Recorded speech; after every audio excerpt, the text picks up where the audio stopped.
Loh kula itu karena hidup dengan istri saya sama anak saya. Jadi yang ngurus anak saya sendiri. Jarang kula ngurus dalam jarang. Memang itu memang saya punya standar pakai kitab-kitab kados hikam. Saya ini merasa hidup di dunia itu sendiri. Sampeyan tak warai la Allah kana kotar. Imam yang ngarang hikam itu punya resep supaya kamu seneng terus. Liyakil lama tafrahu bihi, mesti yakin lama tahzanu bihi. Usahakan sedikit sekali apa yang bikin kamu seneng, maka akan sedikit sekali yang bikin kamu susah. Jadi misalnya kulo nih, jadi kiai misalnya cari wong, kulo kiai wong alim, jelas nak ngalimnya ngalim, nak kiai rapati ya, nak ngalimnya jelas. Tapi nak kiai rapati, nah kan kiai tapi orang ngalim. Nah kulo nak darah wong alim malah beliau jelas. Nak kiai rapati ya, kulo rapati nurut, tapi aturan masyarakat rapati nopo. Nah sampean kiai tapi orang nopo ngalim. Ya betul. Ndak ini memang bedanya jauh. Ya mungkin lebih kiai sampean cara derdek-derdek dongo meyakinkan sampean. Tapi cara artine dongo piye paham kulo. Lha boten iki nyata, sampe rasa tersinggung. Napa barang-barang napa? Nyata. Nah, kulo sering ditakoki kiai-kiai masalah. Resepnya apa jenenge? Kok jenengan ra tau susah dal kita ra tau wiridan atau mohon sisip. Resepnya ilmu itu gini kata hikam. Ulama yang kayak hikam tuh pernah ngarang kitab tuh saking syukurnya entah saking angkuhnya terserah ngomentari. Kamu harus yakin bahwa di sisa hidup Anda itu tidak akan maksiat lagi. Sehingga kalau kamu ditakdir maksiat, anggap saja akhiru maksiatin kudirat alaika. Anggap itu yang Siapa yang menganggap mukhal bahwa dia tidak akan dosa sampai mati, berarti menganggap Tuhan itu lemah. Karena cara berpikir kita kan bayangkan hidup itu 40 tahun lagi. Misalnya saya sekarang buat 40, bayang urip kadang 4 tahun meneh. Sampean misalnya umur selawe, bayang selawe tahun meneh. Sehingga menganggap dalam durasi selawe tahun kok orang maksiat kan mukhal.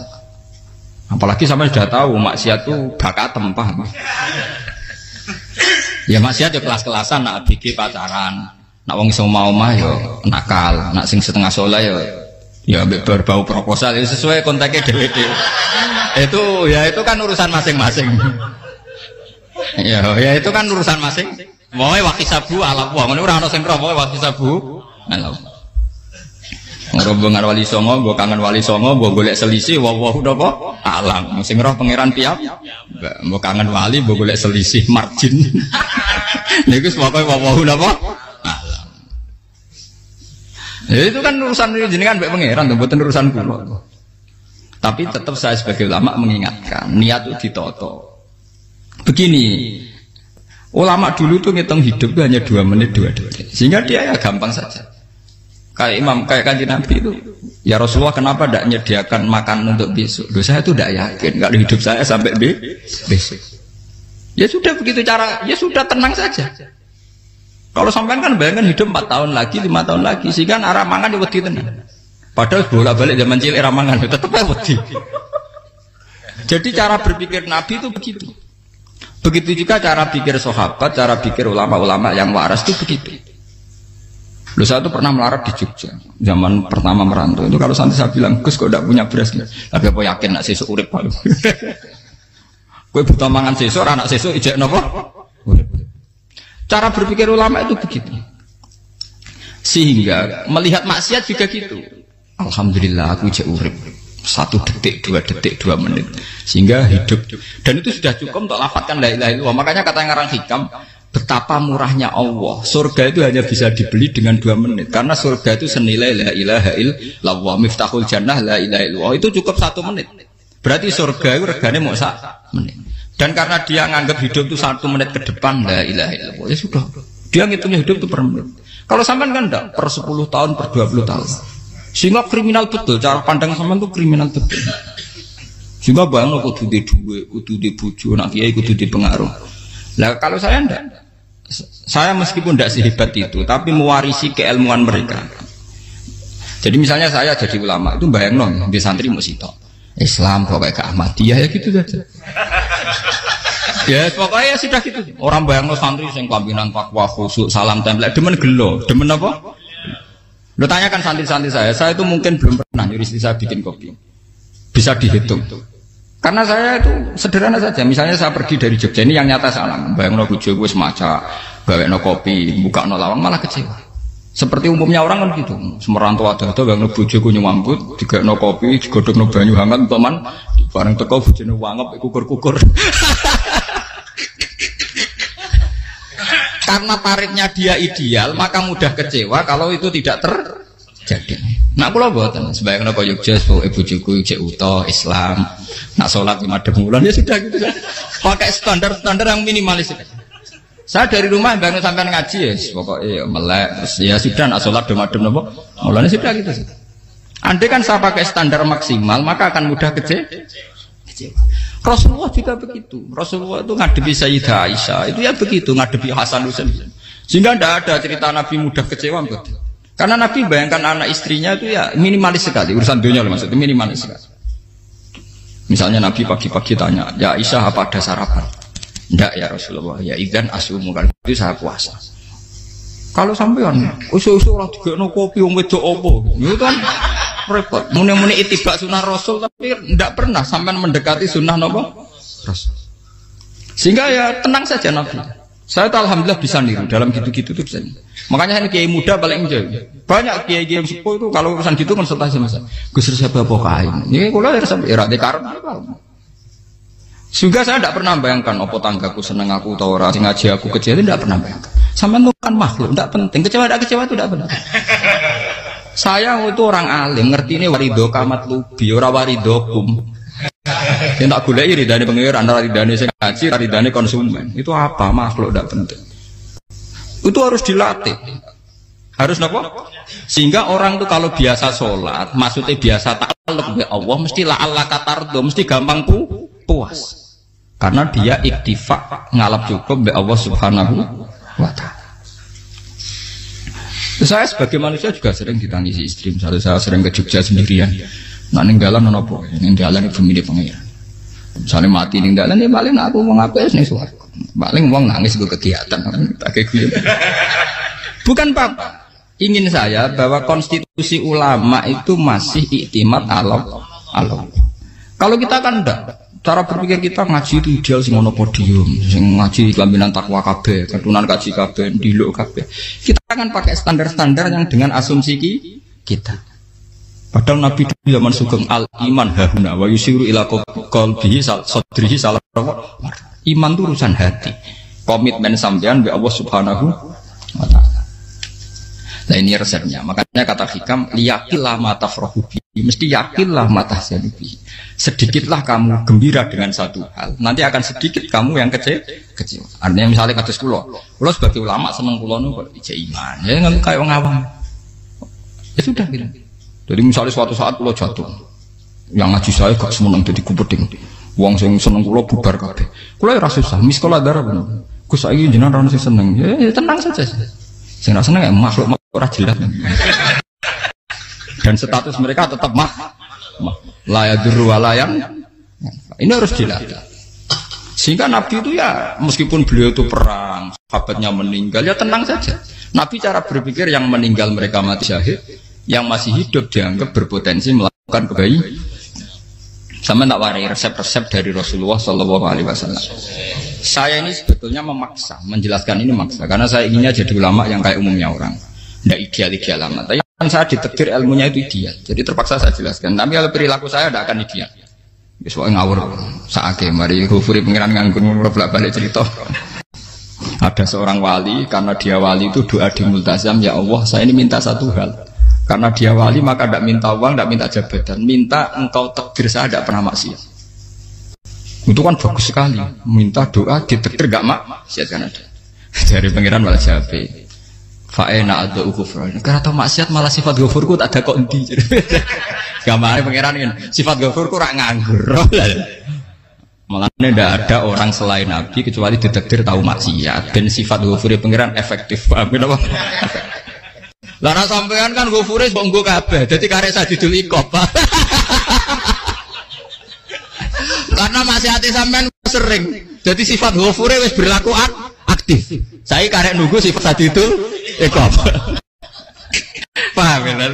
Itu beda dengan wali-wali. Sifat sadidul iqab mau aktif mereka tidak punya dosa. Malah pangeran bingung gak kok sifat ghafure. Apa Apik tak dakoki Ghafur ora tau dosa. Didakoki Sadidul kok gak tau maksiat. Jadi pangeran malah sing bingung. Nak kowe ora tau maksiat Ghafur kok tak dakoki. Kok ora tau maksiat wong iku ora tau apa? Didakoki Sadidul kok gak mungkin atau maksiat. Lah pangeran ape dakok Ghafur kan syaratnya dosa sik. Sampeyan kan walian. Ghafure wis dientekno. Keseringan kepake, paham ya? Karek nopo? Karek Sadidul ikom. Ya itu memang standar Tuhan. Semua Quran itu kalau nyeritakan gitu. Nabi ibadi anni anal ghafurur rahim. Kaulaku ceritani aku ghafurur rahim, tapi yo ceritani wa anna adabi wal adabul alim. Jadi Nabi ibadi anni anal ghafurur rahim wa anna adabi wal adabul alim. Kalau Nabi Ibrahim, Nabi Muhammad inna rabbaka lasari'ul iqab. Pangeran cepat nyiksane, tapi wa innahu laghafurur. Jadi dua sifat ini pasti aktif. Dan tentu ulama itu senang sifat ghafur itu ya meskipun aktif, tapi mereka tidak pernah ngambil fasilitas sifat napa? Kula baleni malih. Sehingga kayak Sayyidina Umar radhiyallahu anhu ketika beliau pertama jadi khalifah, ini cerita di kitab Hayati Sahabat. Pertama dia jadi khalifah, orang mengira dia akan ngomong hal-hal yang besar, visi besar tentang negara, visi besar tentang izzatil Islam wal muslim.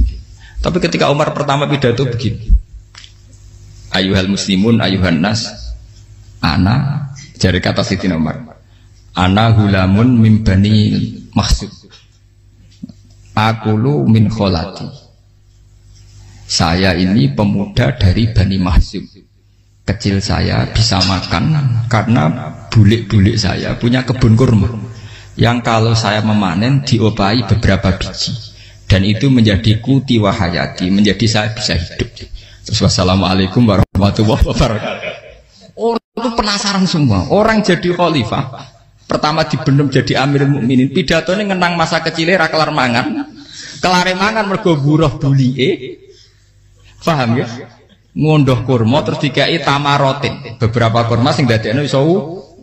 Dan itu saya pakai sampai ketemu Allah Subhanahu wa taala saya pakai. Misalnya sekarang saya mulya, misalnya kalau dibilang mulya ya ana sing nyucup, ana sing husnudzon, ana sing hormat, macam-macam sawangane. Itu bodoh sekali kalau saya menikmati itu, bodoh sekali. Paling banter nikmati dicucup dihormati itu apa? Tapi kalau nikmatnya bisa makan saat itu tuh nyawa. SBY jadi presiden prestasi, Gus Dur jadi presiden prestasi, tapi umpama presiden tetap mangan. Prestasi tertinggi adalah bisa makan selisat dirumki gojogonyo. Makanya Umar mengingatkan, sebetulnya nikmat tertinggi saya itu tidak saat saya jadi khalifah, saat itu kok aku iso mangan, cara gak aku mati. Paham ya? Jadi itu luar biasa. Kita ini kan menjadi angkuh karena ngitung nikmat itu yang besar-besar, punya prestasi, punya. Kalau saya enggak ngitung nikmat itu kelar mangan gak mati, kan gampang. Sehingga saya tidak mudah kecewa karena tarifnya minimalis, gak gampang apa? Jadi misalnya kalau kapan-kapan kok berhubung, Gus ini Tuhan rasanya jangan ngeten-ngeten. Oh makhluk itu ya gak apa-apa. Kalau di status kiai kan seakan-akan ngomongnya sakral, seakan-akan mandi. Tapi nak tak status, oh makhluk itu ngomong ngono ya sudah kan. Menjadi kan distatuskan sebagai apa? Makhluk. Tentu makhluk statusnya la yadurru wala yanfa. Di sini ini penting. Orang-orang ahli tauhid tentu tidak punya kesusahan. Innalladzina qalu rabbuna wa tsummas taqamu. Itu mesti tidak ada kesusahan sama sekali. Misalnya ulama-ulama dulu mau mati, ya tenang saja. Mati kedua itu mati paling menantang ya, menyenangkan sekali. Karena mati yang seru itu mati zaman Al-Adam. Misalnya saya kelahiran tahun 70. Tahun 40-50 kan belum ada saya. Itu mati yang sejati karena Al-Adam. Kenapa? Al-Adam tidak ada. Mati yang nanti itu mati yang petualangan karena saya mati setelah menyaksikan kekuasaan Allah, setelah husnudzon sama Allah, sehingga mati yang menuruti kerinduan akan ketemu sang kekasih. Makanya Jalaluddin Ar-Rumi ketika mau meninggal dan orang-orang muridnya nangis, dia marah-marah. Hei murid-muridku, betapa bodohnya engkau. Saat kayak ini yang saya tunggu, saya sudah menyesal berusaha sampai Allah dat cinta senang. Aku kecewa waktu makhluk-makhluk koyo kowe. Saiki wis wayahe aku goleki kholik dat cinta senengi malah mbok tangi. Cek bodone kowe. Saat-saat sing tenteni malah mbok tantang. Betapa aku lamanya menunggu kematian ini. Mergo hidup itu keterpisahanku mbek Allah, kemen ketemu kowe. Malane Jalaluddin Rumilah yang mengistilahkan mati itu malam pengantin. Makanya fal'an awanu sirok minkum wa awan wisol habibi. Ini saat yang indah karena ketemu dengan berpisah dari makhluk-makhluk yang tidak penting menuju sama habibi kekasihku. Jadi dia misalkan mati itu malam pengantin. Semenjak istilah itu populer sehingga di Jawa ana ngipi dadi nganten takwilane mati. Itu filosofi sufi, ya filosofi napa? Lah niku tenan. Begitu juga sahabat-sahabat dulu. Bilal mau meninggal, anaknya do nangis. Bilal lagu ya. Ditanya sama anaknya, "Kenapa anak-anak kamu nangis?" Dan jenengan badhe kapundhut. "Aku malah seneng nang mati. Hudan nalqal akhibah Muhammadan wa hisbah." Aku nak urip ketemune mbek kowe terus. Malah nak mati ketemu Nabi Muhammad. Hudan nalqal akhibah Muhammadan wa hisbah. Nah, dengan cara pandang begitu maka hidup itu enjoy saja. Nah, saya sebenarnya keberatan pakai kelas ini, keberatan karena saya harus ngulang sampean-sampean itu. Ya makanya potensi kayak saya tentu mengurangi jadwal ketemu. Makanya saya mohon kalau tidak penting itu jangan sungkan. Anggap saja itu bagian dari hormat saya. Ya minimal sampai anak misalnya di dua saya ketahui gue jajan pentolan enam lapo mau kesuwan bareng malah repot. Gue ganggu uang anak peleleran pak. Nah misalnya sampai kepentak kok hukum uang nak rapi pinter hukumnya takokan ya ringan takok kita tanggam paling bisa karena pertanyaan yang ringan tentu ya ringan-ringan saja kan gak perlu kiai kali sampean ra usah GR lo pertanyaannya angel Gus gak ono sing iso jawab uang nak ralim tahke ku pertanyaannya ya ora patimu itu iku wis kangelan ngoten ini mboten ngenyek tapi padha enak padha napa. Makanya kalau latih, jadi hikam sendiri itu ada manhaj, ada metode. Kalau orang supaya tardo, liyakillah matafrohubi, yakillah matahsenu. Anak saya itu kalau habis main pulang, itu saya senengnya pol. Istri saya pernah jangan. Gus, anak mulai senengnya dek biro-biro, anakku gemulai nih ngomahku, misalnya terus biye. Saya terus anakku lo main mulai itu seneng. Biro-biro anakku mulai nih ngomahku. Dipanggil anak saya bapak itu senengnya tak boleh. Biro-biro ada yang manggil bapak. Jadi saya pakai standar minimalis. Saya tidak pernah pakai tarif. Dia anak yang ideal dihormati orang. Sampai anakku sujud nih pangeran, ngerti pentingnya mau tasbih. Makanya anak saya tak namakan tasbih semua. Itu ya sudah selesai. Saya tidak pernah bayangkan anak saya jadi kayak besar dihormati jemput. Mari gampang kecil. Ya, sekolah kan Sayyidina Umar. Saya pemuda dari Bani Mahzum. Yang kecilnya bisa makan karena buruh bulikku. Akal tuh tamarot itu. Wah itu saya baca tuh nangis betul. Betapa hebatnya Sayyidina Umar. Mengingatkan ulang bahwa nikmat tertinggi itu ya makan karena makan kaitannya nyawa. Orang jadi bupati enggak jadi bupati tetap makan. Jadi kalau ngantin saya tarifnya minimalis sekali. Oh, kalau orang sudah makan gitu lah Allah kata tertemu mudah sekali. Tapi kalau sampai tarifnya ideal harus di mobil kudu sangune akeh. Mosok gue mobil gak sanggup akeh.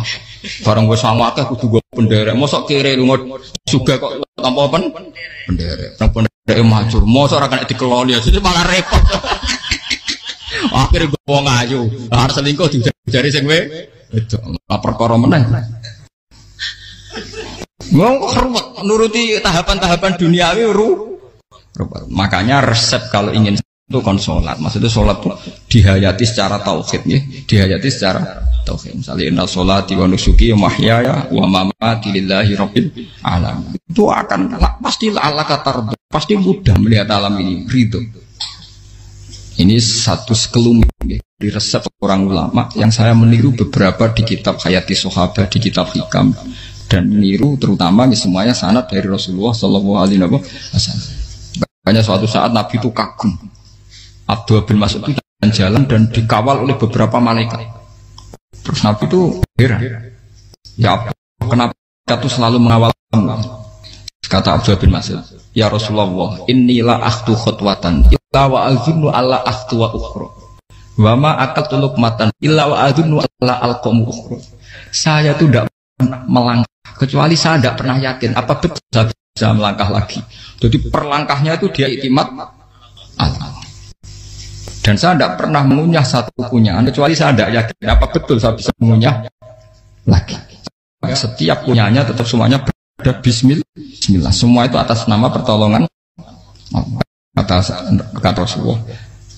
Orang kakak Andaikan saya ada nabi terakhir itu jadi nabi. Jadi kemana? Makanya dulu nabi itu sering ngendikan, andaikan orang-orang kayak gitu itu ada nubuah, tentu mereka punya derajat apa? Nubuah. Jadi tidak jadi nabi tapi punya derajat apa? Nubuah. Lah orang yang cara berpikir gitu tentu tidak khawatir apa yang hilang dari dirinya karena dia berkontrak dengan Tuhan hanya per menit per detik. Jika mempunyai resep al-mu'min yusiru sana Allah ayakuna li nafsi zakiron. Seorang mukmin yang sejati tentu kontaknya dengan Allah Subhanahu wa taala dan dia tidak pernah ingat dirinya sendiri. Kayak sampean pas umat tapiil, Allahu akbar, Allah Maha Besar, subhanak. Selalu ana wong ngrasani itu termasuk lali utange barang itu. Tapi yang jelas kan menjadi enjoy dengan dirinya sendiri. Paham ya? Menjadi enjoy dengan dirinya karena dia tidak sering punya kontrak dengan makhluk. Nah ini maksudnya Allah kamu janganlah Allah kata kamu pandang apa nak sholat terus kabul kajati apa nak sholat terus untuk duit ya ber karena cara pikir iso aja nak duit ya. Dan ini resep ya, dan resep ini dari ulama-ulama yang istinad ila Rasulillah Shallallahu Alaihi Wasallam. Karena kalau Nabi itu memang cara pandang. Aisyah itu pernah ditanya, ya Aisyah, saya ini ingin makan, apa daging yang dari sahabat ini masih? Wah ya Rasulullah sudah habis karena tak kasihkan tetangga. Itu Nabi tidak marah-marah, malah bilang, kamu benar Aisyah. Biru yang kamu kasihkan tuh yang masih. Karena daging dipangan dewe kadang nuruti nafsu. Nak dikekno wong sudah kau nuruti perintah pengen. Jadi Kanjeng Nabi beneran Aisyah daging ngejek. Mung klono tiyang malah ijek. Sing mbok sudah kau malah sing ijek. Cara berpikir Nabi itu begitu. Tapi tahu-tahu disederhanakan sunnah Nabi ya serbanan. Lah itu kan ya memang itu bagian dari sunnah Nabi. Tapi sunnah seharga 10.000. Paham ya? Ya monggo mawon sampean sunah Nabi serbanan gitu, tapi itu sunnah yang bisa dibeli dengan murah. Hakikatnya sunnah Nabi itu rata-rata bentuknya perilaku, napa? Sampean delok dawuh Aisyah tengene tiba berjanji, kana khuluquhul Qur'an wa shimatuhul ghufran yansahu lil insan wa yafsahu fil ihsan wa ya'fu 'anil dzambi idza kana fi haqqihi wasababi.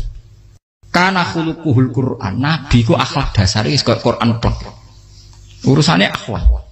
Wasimatuhul ghufron, ciri utama sifatnya Nabi gampang nyepuro. Yansahu lil insan, dan Nabi punya niat baik pada seluruh manusia. Wa yafsahu fil ihsan, sering melakukan ihsan. Dan sunnah Nabi ngoten kan luwih sering kula Quran ya wis hafal mulan. Wasimatuhul ghufron kula gampang nyepuro, sampeyan ngaji angop ora tau tamu. Yansahu lil insan, kula bedina nate tiyang mulan. Wayah sahufil ihsan tak gawe gampang. Kula mulai ora tau. Itu sakmene kudu podium kudu wong dilo ya ora. Pokoke akhir kiamat dia ya madhep mulon ya sudah. Lho itu kan dawuh Aisyah ketika ditanya kaifa kana khuluqu Rasulillah. Dan itu semua dijawab oleh ahwal, oleh sebuah perilaku. Ndak ada Aisyah jawab nganggo atribut. Oh Nabi itu jubahan serbanan, tidak ada itu. Memang itu sunnah ya, satu itu sunnah kan jangan salah paham ya. Tapi itu sunnah yang tidak dijawab oleh Aisyah. Sunnah yang sampean jawab sendiri, paham? Aisyah yang istrinya Rasulullah ketika ditanya kaifa kana khuluqu Rasulillah, beliau jawab kana khuluquhul Qur'an wa simatuhul ghufran yansahu lil insan wa yafsahu fil ihsan. Semuanya akhwal wa ya'fu 'anil dzambi idza kana fi haqqihi wa sababi wa idza dia haqqu wa lam yakun li ahadi mar'ahu badihatan haba wa idza ta'ahul miskinu ajaba yaqulul haqqa walau kana murra wa la yutmiru lil muslimin hisau wala. Semuanya itu akhwal, satu perilaku sosial. Saya mengakui kalau serbanan sunnah. Ya saya ngakui. Tapi sunnah wis karena saya mewakili yang akhwal tadi yang apa? Lah mungkin untuk sampeyan monggo kalau untuk ngisi sunnah. Tapi mbok ya adil. Ini bukan kritik mboten nggih. Yang meyakini serban sunat kan sudah banyak dan itu bagus. Tapi cobalah juga meyakini ahwalu Rasulillah. Makanya man sanna sunnatan itu rata-rata ulama maknani siapa yang ikut sunnahnya Nabi. Rata-rata ulama nafsir ahwalu Rasulillah wa af'alu. perilaku sosial Rasul. Makanya terusannya wa idza ja'ahul miskinu ajabah. Kalau dipanggil orang miskin ya datang. Ya maksudnya ada harus orang miskin manggil pas resepsi kawin boten. Misalnya ana wong melarat kuwi di sepeda motor, wong melarate yo ngeteroni puskesmas ya mbok terno. Wong melarat loro yo nukono misale apa minyak kayu putih mbok tekani. Ora kok ngerti-ngerti mbok ngurusan walimatul urus sing wajib piye lho. Payah. Lho lan padahal miskin aja pe ora ana hadise urusan walimatul urus mboten. Kalau orang miskin manggil ya. Dalam riwayat hadis ya Nabi sering dipanggil orang miskin. Ya Rasulullah, mbok datang ke rumahku, ada apa? Terus ya Nabi, saya tuh ingin rumahku sing elek jenengan nate salat teng mriku. Ya Nabi datang ya salat saja ya ora ada jaman. Fi ayyi makanin aradta an usolliya fi. Kamu di tempat mana kamu seneng salat teng mriki ya Rasulullah. Ya Nabi salat. Sing ngundang ya waras pisan. Kenangan mek Nabi kok mae dienggo salat Nabi. Ampean tahu tanggung kiai kon salat. Kon promosekno anakmu iku paham. Dia itu nggak nugih kersane ketampi PNS. Padahal kiai ini dia anak era PNS. Kalau dulu kan sahabat ngundang Nabi itu ya gitu. Ya Rasulullah, saya itu ingin sekali engkau sholat di rumahku. Fatakhidahu musollan. Kemudian tempat yang pernah engkau sholati mau tak pakai musola pribadi. Makanya masjid kiblat itu rumahnya sahabat. Karena dulu Nabi pernah sholat di satu tempat. Adalah ono perintah takhlilul kiblat itu di rumahnya sahabat. Itu sahabat dulu itu kalau ngaturi Nabi itu kenanya ingin Nabi pernah sholat di situ. Nah, ilmu ngeten ini mentek. Ya untungnya ten kula, dadi ono sing eling-eling ya, Bang. Sampeyan kudu syukur ya, artinya syukur ya. Orang kayak saya itu ndak usah sampean dikte-dikte ngikuti hukum adat. Kalau ngoten sampean gelo mergo kula ora iso teko, kula ya gelo perkarane ulama kok mbok atur. Makanya saya sering guyon cerita, saya itu kalau di pasar Pandangan dulu tuh anyaran boyong sering di pasar, ditanya sama Gus wong alim kok di pasar, piye? Aneh tuh, ya aneh kuwi. Aneh piye? Bodohnya wong alim. Kadang masyarakat tuh tidak sadar keanehan dirinya sendiri. Mereka enak saja merasa kalau orang alim ke pasar itu aneh. Mereka tidak sadar orang bodohnya wong alim ya aneh. Enak saja mereka mikir sepi. Faham ini supaya sampean la Allah kan apa Makanya untuk Rasulullah, Nabi itu sering ngendikan ana tamu hormati. Tapi etika mertamu di Rasulullah itu walakin idza du'aitum. Mertamu Nabi itu nunggu ditimbali. Walakin idza du'itum du'iya mabni majhul. Ketika kamu ditimbali jadi ya ayyuhalladzina amanu la tadkhulu buyutan nabiyyi illa ayyudzana lakum. Jadi untuk sowan Nabi itu nunggu meskipun sahabat tuh rindu Nabi, tidak berani sowan ke dalamnya Nabi. Kalau ingin ketemu Nabi di barno pas sholat jamaah, karena Nabi pasti keluar di andai kan Nabi nerima tamu di rumah, ya ora sida dadi Nabi. Aman nampa tamu.